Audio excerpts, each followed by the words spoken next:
Dalawang lalaki timbog sa 1.4 million pesos na laganang shabu sa Lupon, Davao Oriental. Detalye na balita mula kay Jun Soter mula sa Action Radio Davao. May buntag ni mo, Jun. Mayong buntag usab, Kuyang Angel.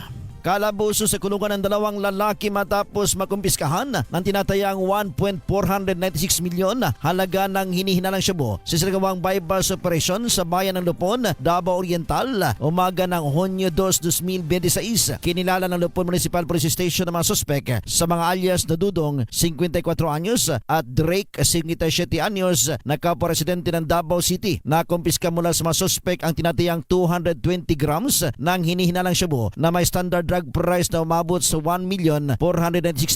Nasamsam din sa operasyon ng bypass money, isang sasakyan, mga cellphone at iba pang personal na gamit na posibleng may kaugnayan sa illegal na aktibidad. Kasalukuyan na sa kustodiya ng Lupon Municipal Police Station ng dalawang suspek habang inihanda na ang pagsasampa ng kasong paglabag sa Republic Act 9165 o Comprehensive Dangerous Drugs Act of 2002. Patuloy naman ang investigasyon ng mga otoridad upang matukoy ang iba pang posibleng sangkot sa operasyon ng illegal na droga sa lugar. Ito si Jun Soter para sa DZRH. Una sa Pilipinas, una sa Pilipino. Daghang salamat, Jun Soter. Maganda umaga.